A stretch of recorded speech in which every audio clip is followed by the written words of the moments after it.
ماشاءالله دا محمد رضوان او بابر اعظم دی جی دیو حج لتلو او دیو دا ویډیو په سوشل میډیا باندې ډیره زیاته وایرل شوه. دیو څه کول او څنګه دیو د حج احکام ادا کړل. دا بابر اعظم او رضوان دی جی دیو حج لتلو او دا ویډیو ډیر زیاته وایرل شوه. ما هم ویل چې تاسو سره دا ویډیو شریکم، یو ډیره زبردست ویډیو ده. دا ویډیو را سره مکمل وګورئ او په کمنټ کې خپل رائے ضرور راکړئ. دا ویډیو د نور ملګرو سره هم شیر کړئ. د بابر اعظم او د رضوان په باره کې زه دوه خبرې کوم. ویډیو مکمل وګورئ. راځئ ویډیو ګورو، بیا زه خپل یو څو خبرې کوم. سبحان الله والحمد لله لا اله الا الله الله اکبر. سبحان الله والحمد لله لا اله الا الله الله.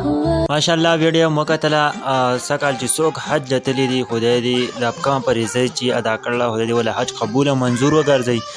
او بل دا چې څوک حج لنی تل خدای دی ولا توفیق ورکړي د حج ادا کولو. د رضوان مبارک سره دوه خبرې کوم. رضوان چې دی نو د پاکستان ټیم له ډیر ښایسته رنګ ورکړی دی. د پاکستان د ټیم سره سره زمونږ دا خوږ دین اسلام هم فالو کوي. دا چې کله بهر ملکونو ته لاړ شي نو زمونږ خوږ اسلام له ډیر ښایسته رنګ ورکوي. لکه دیو داسې چې وایرل خلک دی د دیو تصویران او د دیو هر څه خلک ډیر زیات ګوري بهر ملکونو کې. د دیو چې کله ویډیو کله یا پټو راشي نو بهر ملکي خلک ډیر زیات په غور ګوري چې د دیو په دې خلکو باندې فوکس ساتي چې دیو څه کوي څه کردار دی. رضوان پکې نه دی، زمونږ خوږ اسلام ډیر زیات فالو کوي. بابر اعظم هم د پاکستان د ټیم یو خوبصورت کلاړي دی. تاسو ته ښه پته ده د پاکستان ټیم چې دی نو هغه د زیرو نه راواخیست او 100 ته یې ورساوه.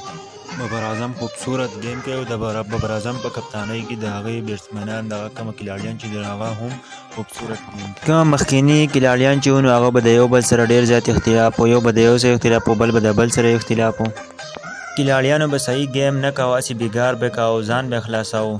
بابر اعظم یو ډیر زبردست کلاړی دی، پلیر دی جی، نه پکې غرور شته نه تکبر شته، ساده انسان دی او الله پاک ولې هم عزت ورکوي جی. د ویډیو د کتلو ډیره زیاته شکریا ادا کوم. زمونږ دا ویډیو سره ضرور د نورو ملګرو سره شیر کړئ او کمنټ کې خپل رائے ضرور راکړئ او زمونږ دا پیج سره ضرور د نورو ویډیوګانو دپاره فالو کړئ.